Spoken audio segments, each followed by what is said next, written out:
Cette semaine, à notre chronique Zat Trotteur, on va vous aider à passer aux douanes avec Nathalie Bergeron. Salut, Nathalie. Bonjour, Jean-Marc. Oui, quand on passe aux douanes, quand on part du Québec et on s'en va aux États-Unis, à la frontière, c'est souvent les mêmes questions qui vont nous poser les douaniers. Alors, ils vont demander à quel endroit on va, pour combien de temps, puis pourquoi qu'on va à cet endroit-là. En fin de compte, une des choses qu'ils veulent savoir, c'est est-ce qu'on représente un risque de travail illégal pendant notre séjour, surtout si on part pour une longue période.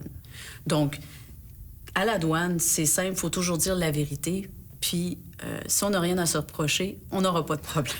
C'est à ce moment-là qu'ils posent la fameuse question sur 10 000 ça? Oui, ils peuvent poser cette question-là aussi. Il faut savoir qu'on doit déclarer si on passe avec une somme supérieure à 10 000 canadiens à la frontière. En monnaie, en argent. Là. En argent, en chèque de voyage, pourvu que ce soit de l'argent liquide. À ce moment-là, ils font une déclaration. Ça ne veut pas dire que c'est illégal, mais il faut le déclarer. Il faut le déclarer. Et c'est à ce moment-là aussi que tu t'es fait prendre ton fameux piment rouge. Écoute, Jean-Marc, ils vont toujours te poser la question, surtout quand on passe en VR, savoir si on a de la nourriture avec nous. Souvent, on a de la nourriture dans le VR.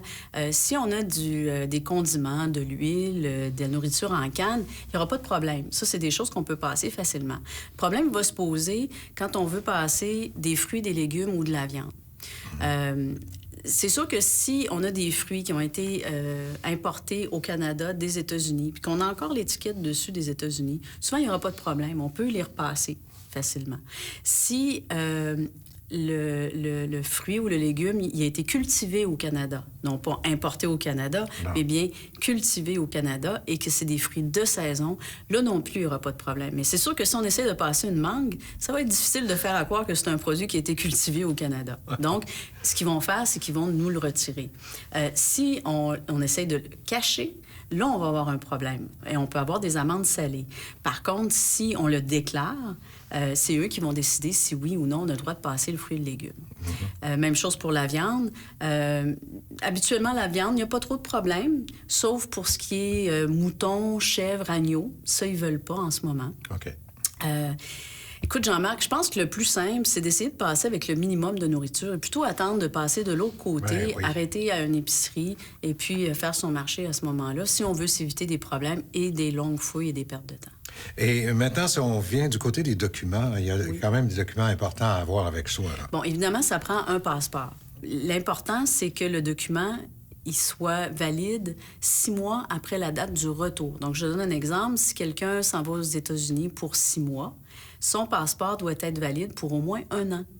OK. C'est 6 mois après le retour. Après le retour et non pas après le départ. OK, d'accord. Il y a un autre document important à avoir si on voyage avec des enfants qui ne sont pas les nôtres, comme un grand-parent qui voyage avec ses petits-enfants, ou encore un parent qui voyage seul avec ses enfants. C'est important d'avoir une lettre signée des parents ou du parent qui est absent. Qui n'accompagnent pas les enfants pour bien identifier les parents, bien identifier les enfants, la raison du voyage, avec qui ils sont. C'est la même chose, on parle de grands-parents, mais c'est la même chose si un parent voyage seul. Exactement, hein? C'est oui, ça, oui, hein? oui, exactement. Dans les cas de divorce ou simplement parce qu'un parent voyage seul avec son enfant cette fois-là, le parent, même s'il n'est pas divorcé, même s'ils sont encore en couple, il faut que l'autre parent qui reste au Québec signe une lettre. Évidemment, on n'est pas obligé de notarier, mais ça peut, dans des situations compliquées, là, ça peut aider d'avoir un document notarié.